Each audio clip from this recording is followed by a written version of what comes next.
힘의 논리로 세계를 주무르는 강대국, 미국과 중국의 내면을 들여다보는 시간이죠. 제국의 슬픔.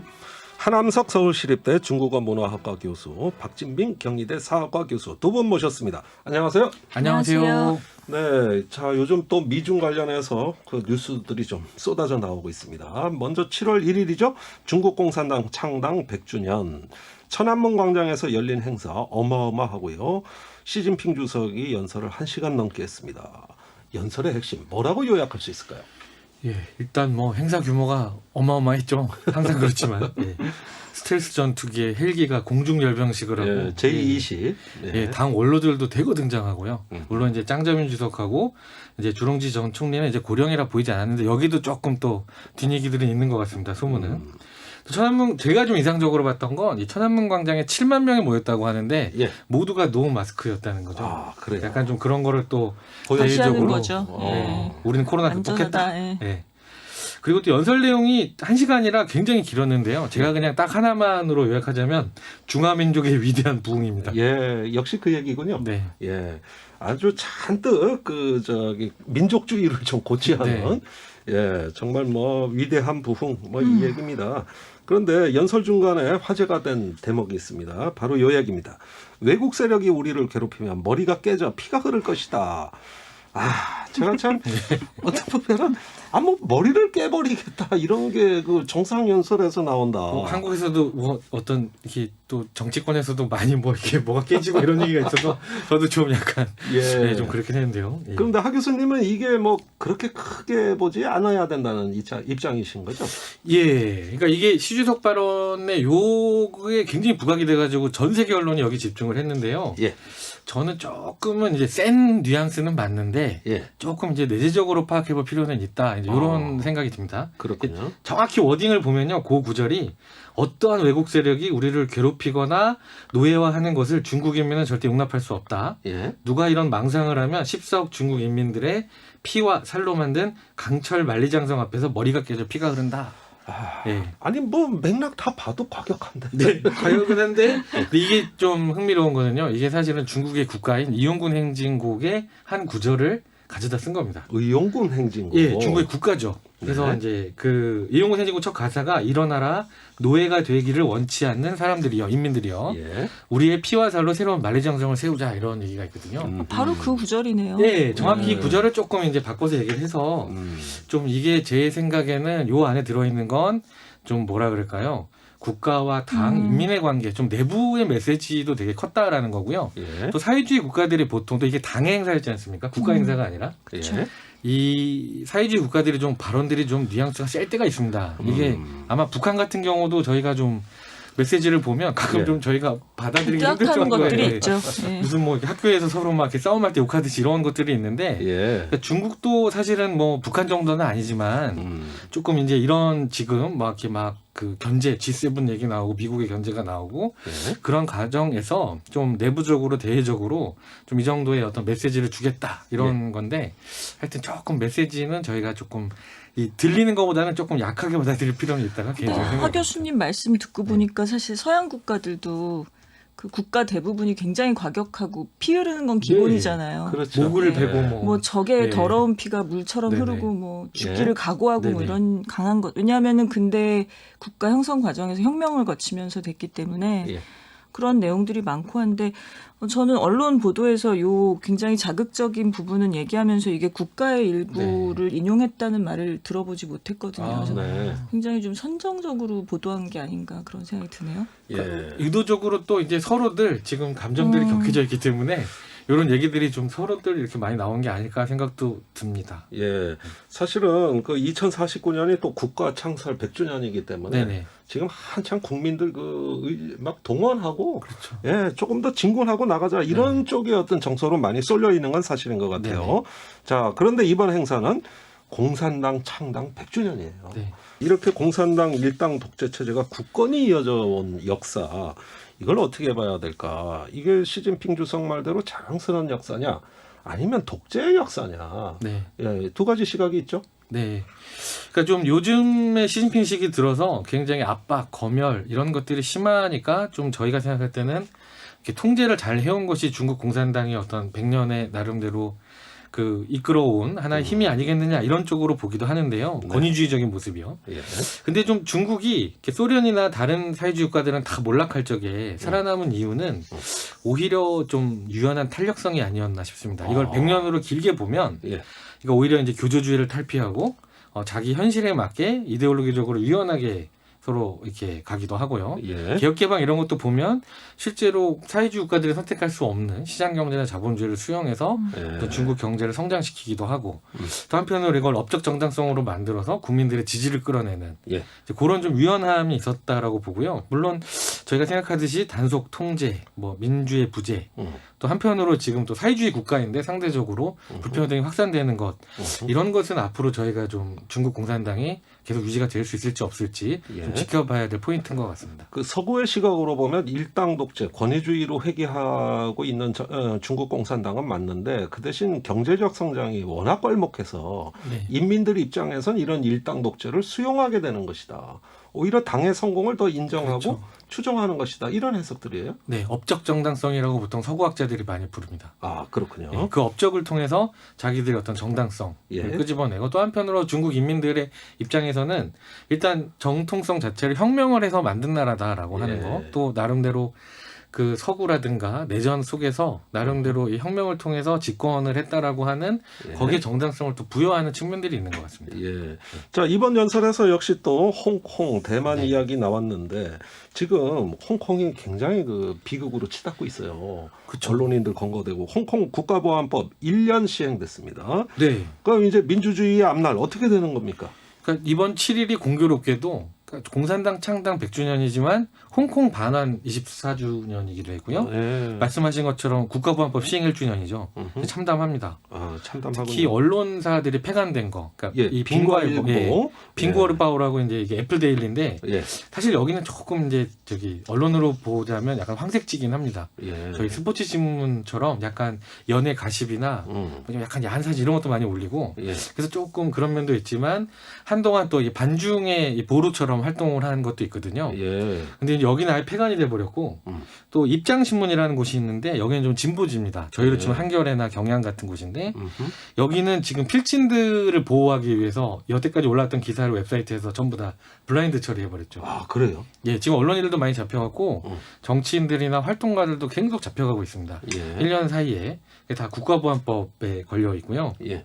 그래서 이 홍콩이라는 곳이 영국 식민지 시절에도 그러니까 정치적인 민주주의는 없었지만 예. 언론의 자유는 폭넓게 누렸고 음흠. 실제 후진타오 시기까지는 일정하게 보장을 해줬거든요. 예. 그래서 대륙의 지식인들도 비판적인 지식인들도 대륙에서는 자기 논문이나 책을 못 내면 홍콩을 통해서 우회적으로 출판을 합니다. 예. 그럼 그게 다시 이제 이 홍콩을 통해서 대륙으로 들어오는 거죠. 같은 한자를 쓰니까 예. 간체자와 번체자가 다르긴 합니다만 예. 저희 전태일 평전도요. 홍콩에서 출간이 돼서 그게 중국 대륙으로 들어와서 중국의 노동운동가들이나 농민공들이 읽었죠. 그건 몰랐네. 네. 예. 그건 정말 놀라운. 예, 또 사실이죠. 불법 복제가 돼서 그 대륙 안에서 많이 퍼졌습니다. 아, 그런 책은 많이 불법 복제돼서라도 많이 읽히면 좋겠어요. 네, 하여튼 그래서 어떻게 보면은 제 생각에는 이게 홍콩에만 불행한 일이 아니라 예. 중국 대륙에도 불행한 일이다라는 생각이 듭니다. 그러니까 압력솥으로 비유하면 이 김이 빠지면 치게 나오는 그거 있지 않습니까? 예. 거기를 지금 그곳이 어떻게 보면 홍콩이었는데 예. 이거를 그냥 눌러버리는 거 아니냐. 그러면 그 압력솥이 이 지식인들이 특히 지금의 어떤 중국의 홍콩 상황에 비판적인데 그 목소리들 억눌지면 언젠가는 또 터져 나올 것 같거든요. 예. 그게 좀 걱정이 됩니다. 자, 왜 이렇게 자꾸 권위주의로 회귀하는지 이렇게 되면서 또 지정학적 그 어떤 문제가 가장 첨예하게 떠오르는 것은 누가 뭐래도 대만 문제 같아요. 대만은 지금 독립선언 뭐 하자는 흐름이 나타났고요. 네. 그런가 하면은 시진핑 주석은 반드시 대만 통일하겠다 이거예요. 네. 자, 이렇게 되면 갈등이 더 고조될 조짐인데요. 특히 이 최근에 이게 갈등이 너무 고조되는 것 같습니다. 일본하고 미일 정상회담, 한미 정상회담, 그다음에 G7에서 양안 관계, 그러니까 대만의 문제가 다 들어갔죠. 예. 중국은 그것을 굉장히 민감하게 받아들입니다. 왜냐하면 그러니까 저희 남북 관계는 실제로 서로 다른 나라지 않습니까? 유엔에 네. 동시 가입을 했는데 중국은 하나의 중국 원칙이라고 해서 자기들하고 외교 관계를 가지려면 대만하고 단교를 해야 되거든요. 나라를 인정하지 않고 예. 대만과 관련해서 무슨 발언을 하는 것들이거나 대만 인사를 초청하는 것을 절대 허용을 하지 않습니다. 그러니까 예. 즉 뭐라고 해야 될까요? 중국은 대만 문제에 대해서 얘기하는 걸 자기들 내정 간섭이라고 여기고요. 예. 영토 문제에 있어서는 가장 민감하거든요. 이 핵심 이익입니다. 근데 이제 대만이 자꾸 젊은 세대들이 독립 주장으로 가게 되고 예. 이게 점점점 퍼센테이지가 넓어지고 있고 홍콩을 보면서 대만 젊은이들이 일국양제 한다더니 이거 지키지 않겠구나라고 이제 생각을 하게 되니까 예. 더 마음이 멀어지는 거죠. 그런 상황에서 이제 해외 이제 미국이라든가 주변의 어떤 서구 선진국들이나 주변 뭐 한국, 일본까지 예. 대만 문제에 대해서 조금씩 얘기가 흘러나오니까 중국은 거기 너무 민감해져 있고요. 예. 이미 근데 중국은 2005년에 반분열 국가법이라는 게 있습니다. 그걸 통과를 시켰는데 대만이 독립을 추진할 경우 무력 사용이 가능하도록 국내법을 만들어놨거든요. 아, 무력 사용을 법으로 표방하고 있다. 예, 아예. 예. 아니 그러면은 문제는 이겁니다. 충돌로 가는 거냐? 그 가능성은 진짜 희박하다고 보지만 예. 만약에 대만이 독립을 선언하고 주변에서 그걸 지지하는 쪽으로 간다 그러면 중국은 제 생각에는 가능성은 아주 희박하지만 예. 만약 그렇게 되면은 자기 위신이라든가 여러 가지 외교관계 무릅쓰고서라도 무력을 사용할 거라고 생각합니다. 서로 예. 그런 일은 없어야 되겠죠. 예. 독립을 그냥 둘 것 같진 않아요. 네네네. 예. 자 그러면은 독립 주장만 하고 말고 이런 식으로 해도 네? 사실 무력 사용을 안 하더라도 대만은 위기에 얼마든지 빠질 수 있어요. 네. 무력이 아닌 다른 수단이 있잖아요. 뭐 그렇죠. 경제 제재를 한다거나 네네네. 압박을 가하는 네. 그렇게 돼도 위기인데. 그래서 저는 되게 우려가 되는 건 한반도입니다. 한반도에도 주한미군이 들어와 있지 않습니까? 예. 만약에 그런 일이 벌어지게 되면 벌어지지 말아야 되는 것이 예. 바로 일본의 그렇죠. 미군이 개입할 수밖에 없게 되고 주한미군도 어떻게 보면 개입을 하게 될 수밖에 없지 않겠습니까? 계속 미군은 전략적 유연성을 강조해 왔고 예. 그렇게 되면 바로 이 한반도로도 서로 뭐가 왔다 갔다 할 수 있는 그런 가능성이 높아지는 거죠. 예. 그게 제일 두렵습니다. 지금 미국과 중국이 대만 문제를 서로 자국의 전략에 이용하는 것 같아요. 네네. 그게 오히려 갈등의 소지로 가고 있는 거 아닌가 생각이 듭니다. 네. 자, 이렇게 해서 시진핑의 공산당 100주년 행사 얘기 짚어봤고요. 자, 7월 4일에 바이든 대통령 취임 후에 첫 독립기념일 행사가 있었습니다. 불꽃놀이도 아주 성대하던데 바이든도 또 시진핑이 저러니까 네, 뭔가 뭐. 미국에서도 독립기념일 하면서 좀 한바탕 그 퍼포먼스 해야 되겠죠? 예, 뭐 근데 정말 뭐 바이든 대통령은 미국이 돌아왔다 이렇게 아주 뭐 환한 얼굴로 선언을 하셨고요. 예. 백신 접종이 국민들이 잘 협조해줘서 성공적으로 진행됐기 때문에 우리는 예. 이제 여름을 즐길 자유를 찾았다 뭐 예. 이렇게 얘기하고 코로나로부터 독립에도 거의 성공했다 뭐 이렇게 코로나로부터. 자평하고 있었고요. 예. 집권 5개월 동안 일자리도 증가했고 뭐 경제적 안정도 아주 성공적으로 진행 중이다. 예. 그래서 뭐 참전 군인들 가족들 뭐 이렇게 초청해가지고 백악관에서 바베큐 파티도 제대로 열고 예, 밤에는 그 이제 불꽃놀이가 가장 뭐 하이라이트인데 예. 주요 불꽃놀이들이 다 성대하게 벌어졌습니다. 근데 거기도 이제 저 역시 모두가 마스크를 쓰지 않고 아니 그러니까 미국 중국이 왜 이럽니까? 아, 정말, 노 마스크 예. 경쟁을 보여주고 있어요. 너무 불안한 이게 옛날 화면인가 저는 한참 바라봤는데 예. 아무도 의식하지 않는 것처럼 마스크를 거의 아니, 착용하지 않았다. 그 정도로 미국이 지금 이렇게 샴페인을 터뜨릴 셈니까? 아, 이게 코로나 그렇지 델타 않죠. 변이 바이러스가 예. 나타났는데요. 말로는 이제 바이든 대통령이 델타 바이러스 얘기를 하면서 여전히 위험하니까 백신을 맞아라. 아직 안 맞은 사람들은 맞아야 한다라는 걸 또 강조를 하긴 했어요. 네. 근데 뭐 감염률이나 사망률이 현저히 낮아지고 있는 건 사실인데 백신 접종률은 사실 독립기념일까지 하겠다고 한 70%를 도달을 못했거든요. 네. 그러니까 한 1회 이상 접종한 국민의 네네. 비율이 지금 뭐 67% 이렇게 나오니까 그게 높기는 한데 예. 목표치를 달성하지 못한 상황이고 또 더 중요한 거는 이게 주별 차이가 또 심합니다. 그래서 네. 애초에 협조 안 한 주들과 어허. 좀 안 맞으려고 하는 사람들은 아마 계속 좀 저항할 것 같은 느낌인데 네.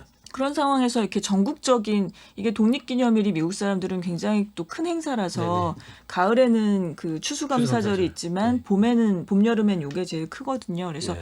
또 전국에서 이렇게 가족들이 모이고 하는 일들이 네. 있었는데 그러면은 좀 바이러스 전파에 좀 좋지 않은 영향을 끼치잖아요. 야구 알겠습니다. 경기 중계 이런 것도 보면 다 뭐 코로나 이전 시절 화면인 줄 알았습니다. 다 네. 마스크를 안 쓰고 와글와글 모여 좀 있어요. 부럽긴 하더라고요. 아 부러운 면도 좀 있긴 프로뛰는 하네요. 네. 자, 이렇게 벌써부터 코로나로부터 독립을 선언하는 미국 분위기예요. 그러면서 바이든 대통령의 이제 국정 초기에 가장 집중하고 있는 문제, 역시 어떤 그 대규모 예산 투입 아닙니까? 그 중에서도 SOC, 예. 사회간접 시설 투자죠.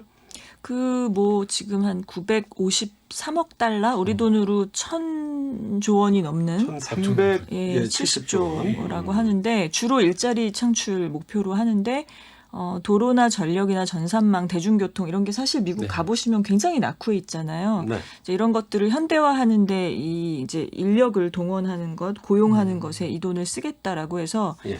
이제 이 예산안이 상원위원회에서 타결돼서 이제 의회로 넘어갔습니다. 그래서 표결을 거쳐서 법제화될 수순을 밟아야겠죠. 예. 그래서 자, 뭐 2차 대전 이후로 최대 규모의 투자 지금 네. 뭐 엄청나게 진행되고 있어요. 이러면은 지금 공화당이 극심하게 반대하거나 예산을 깎을 가능성이 있어 보이는데 미국 야당 입장 어떻습니까? 지금 이 이제 953억 달러라는 것이 깎여진 겁니다. 이게 아, 공화당의 안을 많이 반영한 액수고요. 예. 사실 민주당에선 이거의 2배 정도의 예산안을 제출을 했었는데 무지하니 많이 깎였다네요. 이제 이 타결된 이유가 초당적 합의가 이루어졌기 때문이고요. 예. 그 민주당 5명, 공화당 5명으로 구성된 상원 대표단이 바이든 대통령하고 만나서 이 네. 합의에 도달을 한 거라서 네. 사실은 민주당 의원들이 좀 너무 많이 양보한 거 아니냐 어허. 이렇게 얘기했을 정도로 많이 양보한 게 1천조입니다. 1천조. 네. 자, 그렇다면 의회에서는 무난히 합의될까요? 표결은 어떻습니까? 아니 근데 그게 또 이제 불투명한 것이요. 예. 뭐 초당적 합의를 이루었다는 예산안은 있지만 사실 공화당 뭐 당원들이 다 반대하고 다 찬성하고 있는 것은 아니고요. 예. 반대 의견이 존재하고 뭐 이만한 예산도 증세를 초래할 수밖에 없다라고 공화당은 반대를 하고 있습니다. 네. 이제 그런데다가 바이든 대통령이 이 예산안 합의 끝난 다음에 지난번에 왜 의회로 보낸 우리 미국 가족 계획 네네. 예산이 있었잖아요. 네. 그것도 1조 7천억 달러 예산이 아이고야. 또 있는데 야. 그것도 함께 통과돼야 된다. 그렇지 않으면 나는 예산안 법안에 서명하지 않겠다. 이렇게 얘기를 하는 바람에 공화당 그 초당파 의원들이 약간 황당해졌죠. 예. 합의를 해놓고 대통령이 또 딴 얘기를 해서 자기들 입장이 곤란해지는 셈이 네. 됐습니다. 예, 그냥 뭐 야당을 그냥 압박하고 들어갑니다. 네네. 어쨌든 돈 빨리 최대한 많이 쓰겠다는 얘기 같아요. 네. 자, 이 안이 사실은 민주당 안에서도 오히려 적다. 네네. 그 기후위기 관련 예산이 빠졌다. 예. 바이든이 제일 강조하던 거 아니냐. 이렇게 또 반대하고 있어요?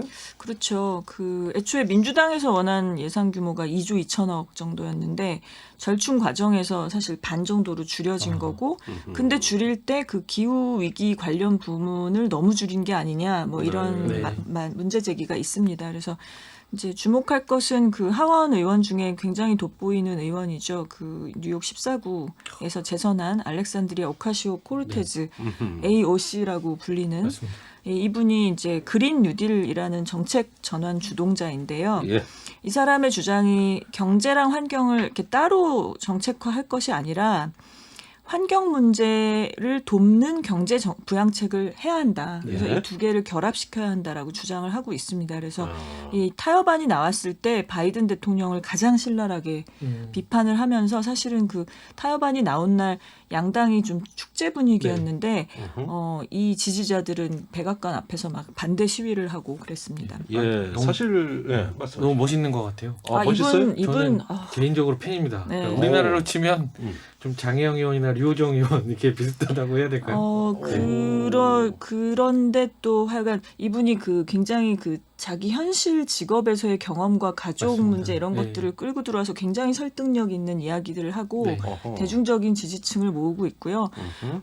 뭐 언론 인터뷰들을 보면 이분의 의견을 굉장히 그 청취하려고 해요. 그러니까 맞습니다. 민주당의 가장 그 진보적인 세력을 주도하고 있는 인물로 보기 때문에 예. 상원에서 법안이 통과가 돼도 하원은 이분이 만약에 반대하면 좀 어려울 거라고 보는 것 같더라고요. 그래서 그래요? 예. 그러면 이분이 앞으로 이 예산안에 대해 어떤 발언을 하느냐 이걸 좀 뉴스를 그래서 막 챙겨보셔야겠어요. 시위를 하더니 그 다음 날 됐더니 아주 이렇게 단정한 차림으로 대통령을 굉장히 이렇게 점잖게 타이르는 것 같은 인터뷰를 하면서 이게 네. 끝이 아니니까 향후 예. 그 논의 과정에서 타협안에 갇혀 있을 필요는 없다. 네. 막 이런 얘기하면서 은근히 압력을 또 가하더라고요. 자, 맞습니다. 기후위기 예산이 오히려 깎였다. 그리고 경기부양이나 중국과의 패권 경쟁 예산은 지켰다. 이게 이제 핵심인 네. 것 같은데.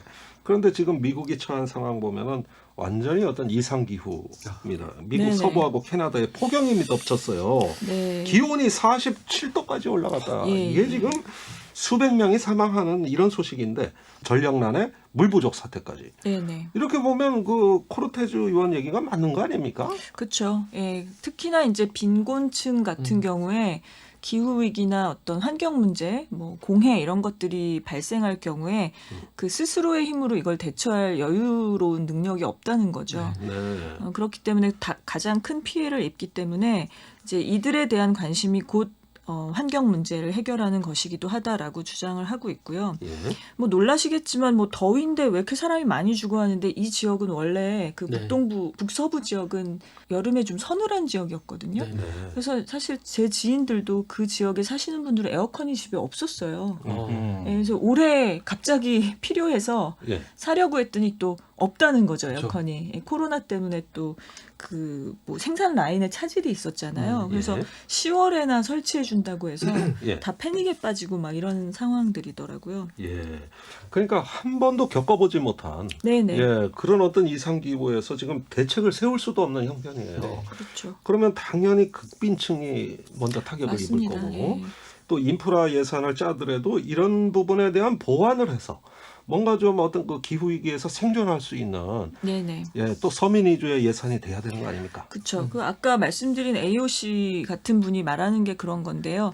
이제 뭐 중산층 같은 경우는 만약에 어떤 문제가 있다면 뭐 냉방기를 산다든가 뭐 미세먼지가 심하면 공기청정기를 산다든가 이런 식의 대책을 마련할 수 있지만 그렇지 않은 사람들이 가장 큰 문제라고 보는 거고요. 네.